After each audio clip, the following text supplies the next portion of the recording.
High school teachers, what would you want to say to your students' faces but never will? One day you will start meeting people who won't tolerate the way you treat them, and your life will suddenly become significantly more difficult. It seems to me this was worth saying to their faces. You know those moments when at the beginning of class you try to chit-chat and talk to me about random topics to distract me from teaching? Actually, I let you do this because I didn't prepare material for the entire lesson. My students made me doubt whether I want to have children. My hearing is much better than you think. Sometimes I just don't interfere to avoid inappropriate comments, and sometimes I pretend I didn't see what you did because I find it funny, and if we talk about it, I'll probably burst out laughing. You know what, Johnny? You're a little asshole. Yes, I have favorites. No, I won't tell you who they are because it will upset you, but yes, most likely it's who you think it is. You look like a person who could be fun. I would like to be more human and open with you, but I think you'll start taking advantage of this. I don't care that you come to class high. Just stop disrupting the class, and for God's sake, don't touch any equipment when you're high, as some of us drink, smoke, and sleep around more than you do. It's wildly ironic to see how you quietly discuss these topics as if it's something we don't understand. It's also wildly strange for me when we accidentally meet each other in public places. Added, I'll tell my story here.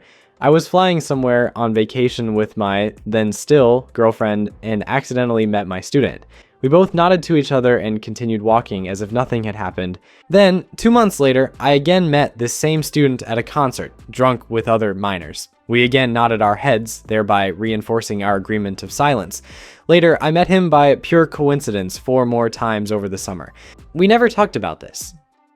I clearly hear all those terrible things you discuss. Yes, I see you at the back of the class. Maybe I'm old to you, but definitely not deaf. By the way, that guy will definitely buy you a Big Mac if you show him your oral skills.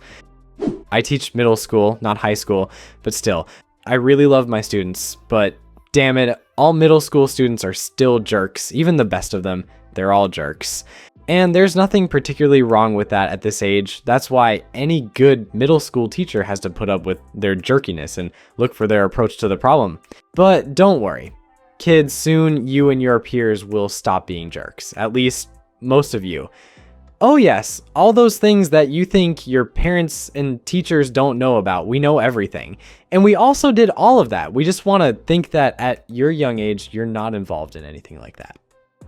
Yes, I deliberately put you in a group with the boy you like. I'm stuck here with you 180 days a year and I want to see a little drama.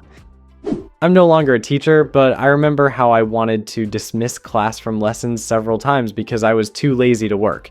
True, I never actually did this because I knew that the teacher's pet would definitely snitch on me. The fact that you're yelling profanity in the hallway doesn't make you cool. Teachers have entire days of swearing in their heads. The chances that you'll need some specific school knowledge are extremely small. However, something from high school will definitely come in handy for you, and you can't say what it will be and when, so try to learn everything. The main thing is that you learn how to learn. You know, Oscar, when you think you're sneakily copying from your phone under the desk, you're not sneakily copying. Your face is glowing blue in the dim classroom. I just pretend I don't see it because I'm curious how long it will take you to figure this out. Yes, I deliberately assign homework for Monday knowing you had a party over the weekend. Not because I'm mean, but because I want to teach you time management, though honestly, sometimes just because I can. Those random groups I make for projects, they're not random. I conduct a whole sociological study of who to put with whom to get maximum drama with minimum actual conflict. It's my private entertainment. When you whisper in the back rows about how weird my sweater is, know this. I deliberately wore it because I spilled coffee on it yesterday, and it's the only clean thing in my closet. But thanks for the honest opinion.